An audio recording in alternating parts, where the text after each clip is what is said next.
the Global Alpha podcast with MPC Markets. I have a special guest, JT, with me today. We're both in the void, unfortunately, but hope everyone can hear us loud and clear.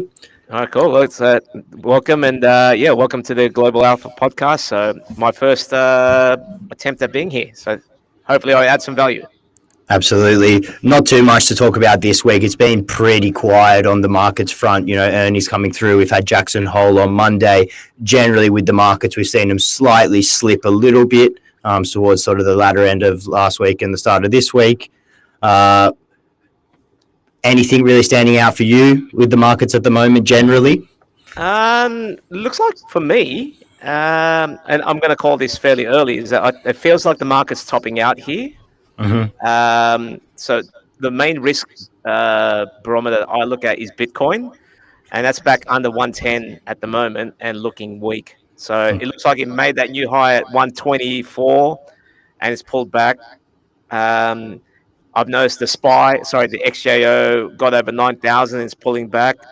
Mm-hmm. And the S&P didn't quite make the 6,500, but it's pulled back already. So I have a funny feeling that if NVIDIA doesn't save this market, I think we'll see more of a pullback and consolidation from here. But I was just going to say that I think what are really the catalysts? Are we needing catalysts to pull the market down further? Is it, we're waiting for NVIDIA's earnings, and if they disappoint, we're going to see the market come off as a whole? Yeah, I think in general, we've been talking about in the office, is that the markets don't stay still anymore. It's not like the market will just hang around this $8,900 level, 8,900 level in the XJO or 6,400 in the S&P. It'll have to go either way, and unless NVIDIA comes out with some bumper earnings, or you can just see a bit more downside here. Now, I'm not saying that we're going to get a massive pullback, but I just think that we've had this massive run from April all the way up to what is seasonally a weak period in September, October, without any so much of a pullback. So it just feels like we're overdue.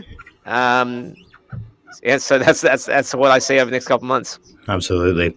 But in the short term, if we see NVIDIA, post a bumper earnings, that could not be the case.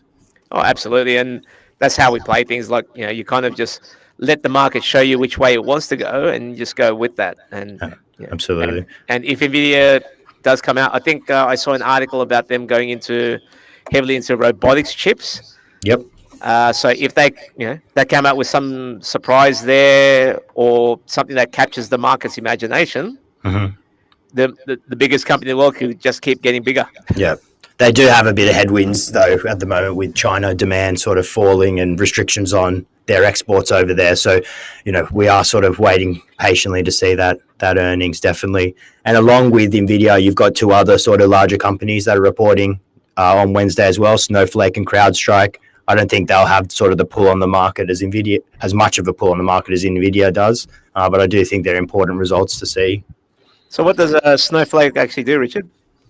Well, CrowdStrike is the major cybersecurity play that we've been looking at, and Snowflake is cloud software, things like that. Okay.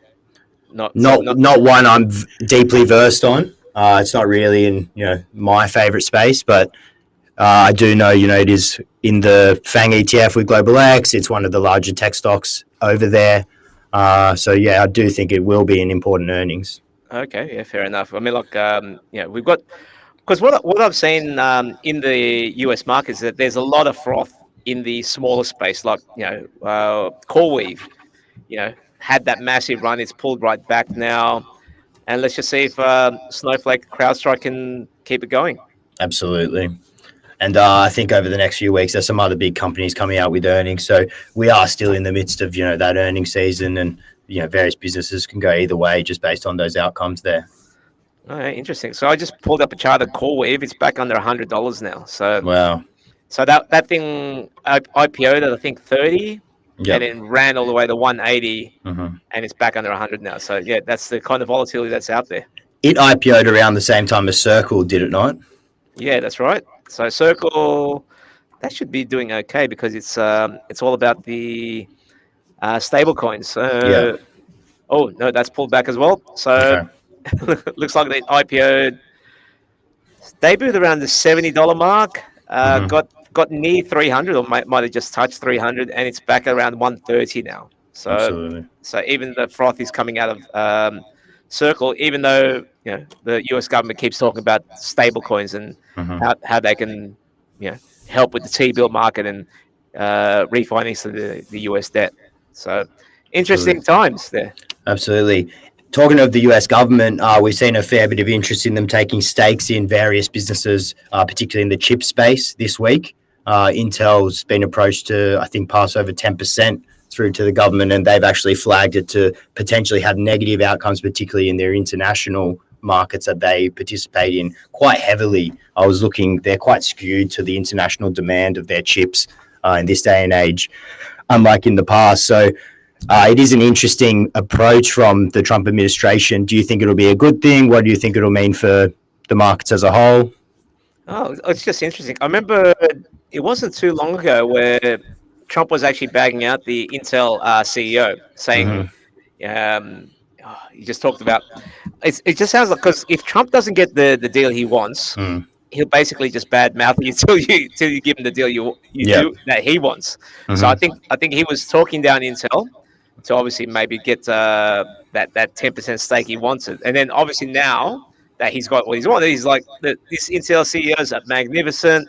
We're going to build make America great again. So it's a very, very political trade. Absolutely. So it's just all about, you got to watch the Don and see what will be the most beneficial for him in terms of deal making to be able to trade those situations. But either way, like just from the lows here, so when Trump didn't like Intel, share price was around 20. Now that they have a stake, it's trading around 25. So they're the types of moves.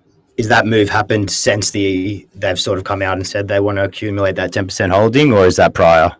No, it's prior. So I just remembered it wasn't too long ago where the Intel CEO was on the outs. Yep. And that's what caused the actual drop back down to 20. But now that he's back in the White House, he's obviously given Trump what he wants, and the share price is back at 25. So there you go. The Trump got what he wants, and that's why the share price is higher. Absolutely. I was reading, though, it might be a negative outcome for existing shareholders, particularly with their voting rights and things like that. There might be some dilution there. Yeah, true. Well, one thing that is interesting is that in terms of the physical chips, they're actually quite comparable to NVIDIA.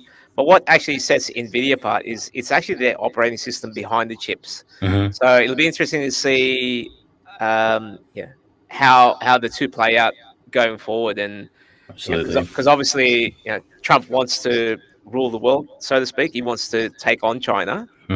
So Intel will be a big building block within that, and that's why he got that 10% stake. Absolutely. It's interesting what you just said. For me, as someone that's not too heavily in the tech space, I see more Intel chips in more computers than I do NVIDIA chips. It's more, few and far between with the NVIDIA chips, and it's usually a selling point of various laptops and things like that. So, for me, I'm more familiar on a day-to-day basis with the chips of Intel and things like that.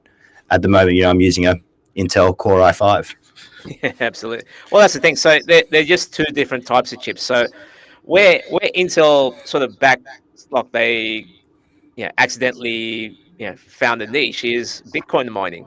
So if you remember back in the day when it was all about Bitcoin miners, people actually figured out that the GPU chips, because of their parallel processing, could solve that Bitcoin equation a lot faster than, say, a serial throughput chip. And then obviously with the advent of AI and massive data centers, Jensen Huang's found more and more uses for their chips. So they've done really, really well. Innovation was key, I guess. So really, we're just sitting by and waiting for that Wednesday evening, evening in the US earnings reports from NVIDIA. Yeah, I think that'll be Thursday morning our time here in Sydney or Australia. Yep. So you're calling, if the negativity comes out on NVIDIA, that the markets could potentially pull back towards the end of the week?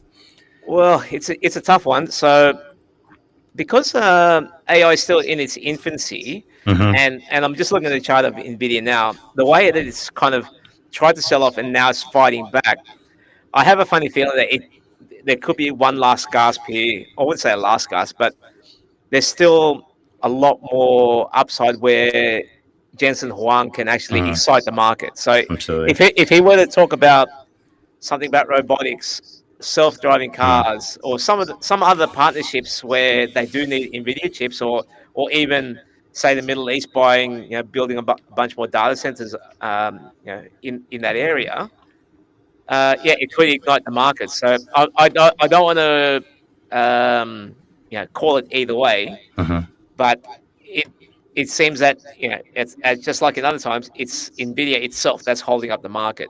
Like if it doesn't actually break out the new highs, I could see just if it just goes sideways to down, then the rest of the market has a pretty healthy pullback, which you actually do need, because we've had pretty much straight one-way traffic from the April lows to this point now. So been a great time in international markets. Absolutely, just pretty much just buy the dip. Yep. It has, though, been this earnings season, from what I read the other day, I think it was set up to 75% of companies have beat guided expectations.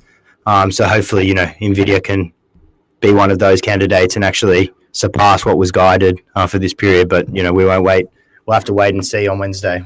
Well, as I often tell Mark in the other podcast, is that the US actually set themselves up for the win. So they'll often guide low and then just beat by a penny, or beat by just enough. Absolutely. To set yourselves up for a win. So it wouldn't surprise me if NVIDIA just comes out with some announcement, market catches hold, and then we're off to the races again. Absolutely. And a lot of our recent global alpha picks have been off the back of, good company in a good position at the moment, earnings coming up. We're fairly confident that earnings will be beat, put the recommendation out, and, the results speak for themselves, I think. Yeah, absolutely. What was your most recent one? Marvel Technologies, we're still waiting for the earnings there, and Palo Alto has done really well. You've pretty much missed the boat on that one, but Palo Alto was a speculative play in a way with cybersecurity and, putting it out a bit riskier before earnings, but we like that space. Recently, we've been looking at it for probably 3 to 4 months and initiated that trade, and it's done well. And prior to that was Tencent. That's right. Yeah, I was about to say, let's not forget your great call on Tencent. It's back at near the target now. Yeah. So yeah, if you want to get these recommendations in real time, just give one of us a call at NPC Markets, and we'll put you on the list. Or jump on the website and put your details in. Absolutely. Perfect. All right. Thanks for your time, JT. It's been great catching up and getting some of your insights. No problems. And we'll catch up with you guys next week. All right. Thanks for listening. Take care.